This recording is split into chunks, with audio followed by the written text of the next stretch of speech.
ಇದು ನಂತರ ಜಾಸ್ತಿಯಾಗಿ ಯಾರು ಬಾಡಿ ಶೇಮಿಂಗ್ ಅನುಭವಿಸ್ತಾ ಇದ್ದಾರೋ ಅವರಿಗೆ ಮೋಟಿವೇಟ್ ಆಗಲಿ ಅನ್ನೋ ಕಾರಣಕ್ಕೋಸ್ಕರ ಮಾತ್ರ ಈ ವಿಡಿಯೋಸನ್ನು ಅಪ್ಲೋಡ್ ಮಾಡಿದ್ದೀನಿ ಅಷ್ಟೇ. ಆಫ್ಟರ್ ಮ್ಯಾರೇಜ್ ಕಿಡ್ಸ್ ಆದ ನಂತರ ಸೋ ಮಚ್ ಬಾಡಿ ಶೇಮಿಂಗ್ ಅಂತ ಇದ್ದೇ ಇರುತ್ತೆ. ಮನಸ್ಸಿಗೆ ಬೇಜಾರಾದರೂ ಯಾರಿಗೂ ಆ ನೋವನ್ನು ತೋರಿಸೋಕ್ಕಾಗದೆ ಅವರ ಜೊತೆನೇ ನಗ್ತೀವಿ.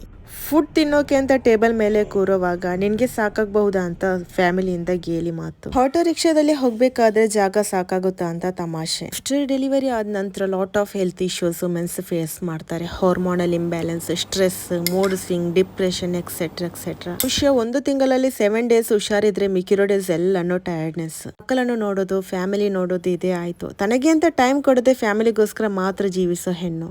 ವೆಯ್ಟ್ ಗೇನ್ ನಿಂದ ನಾನು ಕೂಡ ಬಾಡಿ ಶೇಮಿಂಗ್ ಫೇಸ್ ಮಾಡಿ. ಬಾಡಿ ಶೇಮಿಂಗ್ ಅಂದ್ರೆ ಸ್ಕಿನ್ ಕಲರ್ ನಿಂದ ಹಿಡಿದು ಸ್ಲಿಮ್ ಇದ್ರೆ ಜೀರಿಗೆ ಮೆಣಸು, ದಪ್ಪ ಇದ್ರೆ ಬೊಡ್ಡಿ, ಈ ತರ ಕರೆದು ಜನರು ಬೇಜಾರ್ ಮಾಡ್ತಾರೆ. ಒಂದು ಕರುಳ ಕುಡಿಗೋಸ್ಕರ ತನ್ನ ಸೌಂದರ್ಯವನ್ನ ತ್ಯಾಗ ಮಾಡೋ ತಾಯಂದಿರಿಗೆ ಗೌರವ ಕೊಡ್ಬೇಕೇ ಹೊರತು ಅವರನ್ನ ಡಿಮೋಟಿವೇಟ್ ಮಾಡೋದಲ್ಲ. ನಥಿಂಗ್ ಈಸ್ ಇಂಪಾಸಿಬಲ್ ಅಂತಾರೆ.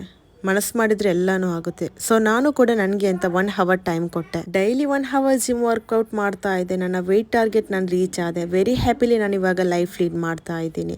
ಇವಾಗ no tired, no stress, no depression, without any medication ಅಲ್ಲಿ ನಾನು ವೆಯ್ಟ್ ಲಾಸ್ ಆಗಿರೋದು. ಅಂದ್ರೆ ಡೈಲಿ ವರ್ಕೌಟ್ ಮಾಡಿ 1 ಅವರ್ ಕ್ಯಾಲೋರೀಸ್ ಬರ್ನ್ ಮಾಡಿದ್ದೀನಿ. ಹೆಣ್ಮಕ್ಳು ಸುಂದರವಾದ ಬಟ್ಟೆ, ಹೆಲ್ದಿ ಫುಡ್, ಬಾಡಿ ಸ್ಟ್ರಕ್ಚರ್ ಅಂದ್ರೆ ಫಿಟ್ನೆಸ್ ಮೇಂಟೈನ್ ಮಾಡಿದ್ರೆ ಎಲ್ಲ ಹೆಣ್ಮಕ್ಳು ಕೂಡ so much beautiful. Thank you all, bye.